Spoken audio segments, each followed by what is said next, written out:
Hingga saat ini Anda masih nikmati Bincang Pagi 1062 Radio Sangkakala.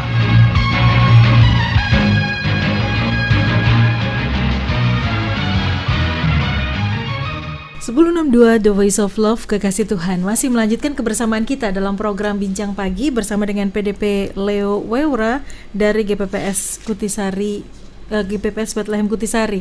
Kami sedang berbincang tentang tadi menyikapi masa krisis. Kita punya beberapa menit ke depan yang bisa Anda manfaatkan bergabung bersama dengan kami. Kita bisa diskusi, bertanya, jawab berkaitan dengan apa yang kami perbincangkan. Pak Leo, ada Ibu F yang bergabung. Shalom Pak Leo. Pak, bagaimana doa permohonan yang tepat agar kita terhindar dari tulah atau mengalami musim semi di masa paceklik? Apakah dengan doa dan berpuasa? Terima kasih.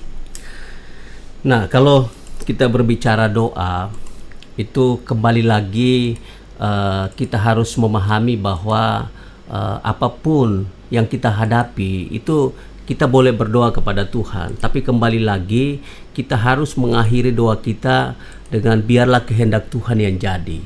Nah, kadang kita ini berdoa justru yang kita ingin itu bukan kehendak Tuhan yang jadi, tapi keinginan kita yang jadi. Jadi kalau misalnya Tuhan kok nggak jawab doa saya, itu membuat kita kadang tawar hati. Kadang Tuhan ini gimana? Bahkan ada yang sampai kecewa sama Tuhan. Nah, itu kembali lagi kita ini sebenarnya berdoa itu kita pingin kehendak kita yang jadi atau kehendak Tuhan. Nah, kita belajar dari waktu Tuhan Yesus berdoa di Taman Getsemani. Pada akhir doanya kan dia mengajarkan satu doa yang luar biasa. Nah, biarlah kehendak Tuhan yang jadi. Nah, penderitaan Tuhan luar biasa waktu itu. Nah, bahkan dia sampai keringatnya itu seperti darah. Nah, tapi pada akhir doanya dia tidak memaksa kehendaknya. Tapi dia mengakhiri doanya dengan biarlah kehendakmu yang jadi. Nah, kadang kita berdoa kita lupa akan hal itu. Nah, jadi kita pingin tanya, doa yang manjur tuh seperti apa? Terus dihafalkan, dihafalkan. Nah, ya justru itu ada sebagian orang yang memanfaatkan hal seperti ini. Nah, untuk mencari keuntungan misalnya. Kalau doanya dia itu manjur. Manjur. Kalau Pak Leo yang doa itu manjur. Kalau doa seperti ini manjur. Sebenarnya setiap kita kapan aja, dimanapun kita bisa ketemu Tuhan kok dalam doa. Nah, tinggal tergantung kita hanya bisa berdoa, minta sama Tuhan, tapi semuanya harus diakhiri. Biarlah kehendak Tuhan yang jadi. Jangan kehendak kita. Nah, kadang kita ini sering memaksa Tuhan untuk menjawab apa yang menjadi keinginan kita, bukan menjadi apa yang Tuhan ingin untuk kita. Nah, itu mungkin kita kembali ke situ sih sebenarnya. Jadi bagi saya tidak ada metode khusus tips tips doa yang manjur, metode khusus yang manjur, nggak ada. Setiap kita berhak kapanpun kita bertemu dengan Tuhan. Bahkan orang yang tidak bisa membaca sekalipun, tidak bisa ngomong dengan kata-kata yang indah, dia bisa ketemu Tuhan. Nah, tapi itulah yang kita boleh meminta, tapi ya kehendak Tuhan yang jadi sebenarnya. Kembali ke situ sebenarnya. Jadi nggak ada tips khusus lah. Doa yang manjur itu adalah doa yang sesuai dengan kehendak Tuhan. Manjur itu pasti. Jadi sesuai dengan kehendak Tuhan. Kita hanya bisa berdoa. Nah, Tuhan yang menjawab itu. Keputusan di tangan Tuhan. Kita nggak boleh maksa ya. Kita boleh maksa Tuhan. Terus mau kok makan, terus dibilang puasa itu, Pak. Jadi puasa itu bukan untuk supaya doa kita dijawab, bukan. Justru doa puasa itu untuk merendahkan hati kita di hadapan Tuhan, begitu ya. Dan kita harus menunjukkan buah. Bukan mogok makan loh ya. Bukan mogok makan. Pokoknya Tuhan harus turusin saya. Kalau enggak saya enggak mau makan. Dan juga bukan untuk pamer. Nah, jadi seperti itu. Baik. Ke pertanyaan berikutnya, Pak, ada Ibu E di Mojokerto. Ibu ES di Mojokerto. Shalom Pak Leo, mau tanya tentang wabah corona ini. Banyak yang menghubungkan dengan Keluaran pasal 12. Mohon penjelasan dari Bapak. Keluaran 12 ya. Ini kayak ujian skripsi, Pak ya. Langsung disuruh. Nah. Oke, silakan, Pak. Iya. Ya semua hal yang terjadi ya kita boleh-boleh saja mengaitkan dengan firman Tuhan. Boleh-boleh saja. Nah, di dalam Keluaran pasal 12-nya juga ya kalau mau dikaitkan ya peristiwanya hampir sama. Kadang ada 14 hari dan sebagainya. Nah, sebenarnya tulah yang terjadi pada saat itu memang luar biasa, ada kematian di sana. Nah, jadi kita menyikapi segala sesuatu itu kembali kepada Tuhan. Jadi apapun yang terjadi dalam hidup kita itu sudah pasti ada rencana Tuhan di balik semuanya itu. Nah, kalau kita lihat Keluaran 12 ya seperti itu. Jadi bukan sengaja Tuhan memberikan tulah itu, tetapi ada tujuan Tuhan di balik semuanya itu. Jadi setiap peristiwa yang kita hadapi, termasuk yang sekarang ini, ya boleh aja kita kaitkan dengan firman Tuhan. Tidak, ya, yang intinya kita ngambil ya ada rencana Tuhan di balik semuanya itu. Ada berkat Tuhan di balik semuanya itu. Kita harus menyikapi dengan positif. Jadi boleh-boleh saja ada kaitannya, tidak masalah. Nah, karena peristiwa yang terjadi pada saat itu pun juga luar biasa, karena kematian anak-anak sulung kalau kita lihat dalam konteks Keluaran ini. Jadi hanya tanda darah di depan pintu aja yang menyelamatkan orang-orang Israel pada waktu itu ya. Jadi kalau kita kaitkan dengan konteks sekarang ya kembali lagi kita kembali kepada Tuhan sebenarnya. Hanya Tuhan yang bisa menyelamatkan kita. Nah, sudah tentu dengan kewaspadaan yang ada, taat kepada aturan yang ada, dan semuanya berjalan. Itu pasti Tuhan tolong kok kita. Jadi boleh aja berkaitan dengan itu, tidak masalah. Yang penting kita ngambil makna dari semuanya itu, apapun peristiwa ya, bukan hanya corona. Semua peristiwa yang terjadi itu ada rencana Tuhan. Ada kebaikan Tuhan di balik semuanya itu untuk kita. Dan itu tidak berada di luar kendali Tuhan. Percayalah. Iya, percayalah ya. Dalam itu yang paling Tuhan. Penting ya. Iya. Dalam kendali Tuhan nggak perlu takut, nggak perlu khawatir ya. Nggak perlu. Iya. Tetap lakukan bagian kita dan biarkan Tuhan melakukan bagiannya. Baik, Pak Leo, bisa disimpulkan dari perbincangan kita pagi hari ini dan silakan tutup dalam doa.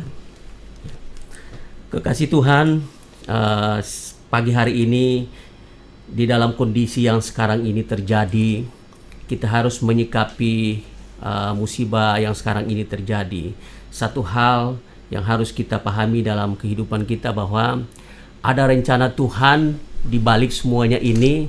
Kita harus menyikapi ini dengan benar. Nah, ada dua hal yang perlu kita menyikapi.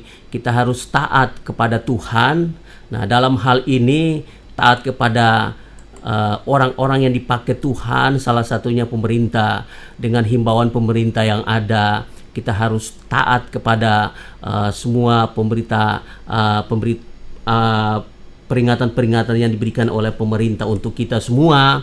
Dan juga kita harus melakukan yang benar. Kita harus lebih lagi mencari Tuhan. Nah, hal-hal ini yang perlu kita lakukan sebagai orang percaya untuk menyikapi musibah yang sekarang ini terjadi. Percayalah, bagi Tuhan tidak ada yang mustahil. Ketika kita dekat sama Tuhan, ketika kita mencari Tuhan, maka Tuhan itu akan melihat kita dan Tuhan akan menolong setiap kita. Jadi kekasih Tuhan dimanapun berada, saat inilah kita mengintrospeksi diri masing-masing. Apakah saat-saat ini kita masih hidup dalam kebenaran, atau kita ini semakin jauh dari Tuhan? Nah, justru dengan adanya musibah seperti ini, maka satu hal yang perlu kita tahu, kekasih Tuhan, kita harus lebih lagi sungguh-sungguh di dalam Tuhan. Kita harus lebih lagi beriman, berharap kepada Tuhan, dan kita harus mentaati apapun aturan yang ada, agar supaya disitulah kita berharap supaya pertolongan Tuhan itu terjadi dalam kehidupan kita. Oke, baik Pak, sebelum tutup dalam doa, ada yang baru masuk, ada Ibu S bergabung. Selamat pagi Pak Leo. Pak, bagaimana menghadapi corona ini? Saya ini kan bisnis, harus keluar rumah. Dan sekarang ada corona, saya jadi takut keluar rumah Pak. Sedangkan 5 hari ini saya batuk-batuk, pilek, sesak nafas. Sudah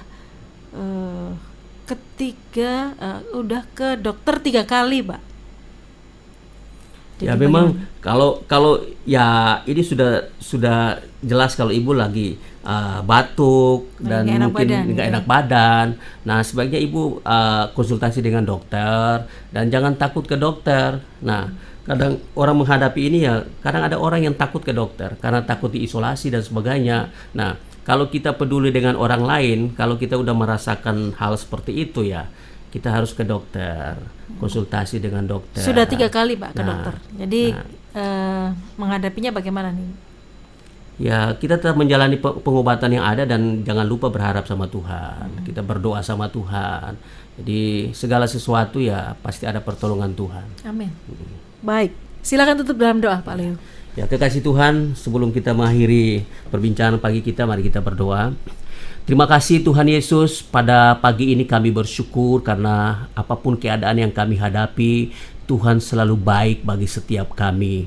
Tuhan, kami berdoa untuk kekasih Tuhan dimanapun berada yang mendengarkan akan siaran pagi ini Tuhan. Tuhan berkati dimanapun anak-anak Tuhan berada, apapun yang dihadapi saat ini. Mungkin saat ini ada yang mengalami sakit. Oh Tuhan, kami berdoa dari tempat ini, Tuhan jamah, Tuhan sembuhkan di dalam nama Yesus. Dan Tuhan, biarlah pertolongan Tuhan selalu ada bagi kami. Kami hanya berharap bergantung sepenuh kepada Tuhan. Dalam keadaan yang sekarang ini terjadi, ada rencana Tuhan di balik semuanya itu. Kami percaya Tuhan, melalui semuanya ini ada rencana kebaikan Tuhan yang luar biasa yang Tuhan sediakan bagi setiap anak-anak-Mu Tuhan. Terima kasih Tuhan. Inilah setiap kehidupan kami serahkan sepenuh hidup kami ke dalam tangan penyertaan-Mu Tuhan. Di dalam nama Tuhan Yesus Kristus kami berdoa dan mengucap syukur. Haleluya. Amin. Amin. Pak Leo, terima kasih sudah menjadi berkat pagi Ya, hari ini. sama-sama. Tuhan berkati Pak. Sama-sama. Dan kekasih Tuhan, tentu sudah kebersamaan kita dalam program Bincang Pagi. Kekasih Tuhan dimanapun Anda berada, di tengah-tengah situasi yang banyak orang ketakutan, mari kita tebarkan berita baik di tengah-tengah dunia ini.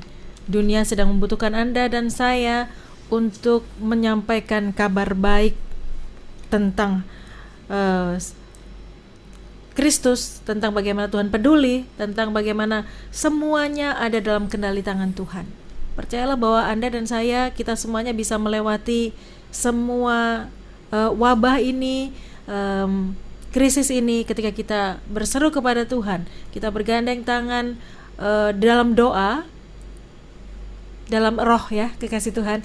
Anda bisa berdoa bersama-sama di rumah begitu ya, dan kita percaya bahwa Tuhan bersama dengan kita semuanya dan mendengar serta menjawab doa kita. Doakan Indonesia, doakan pemerintah yang ada.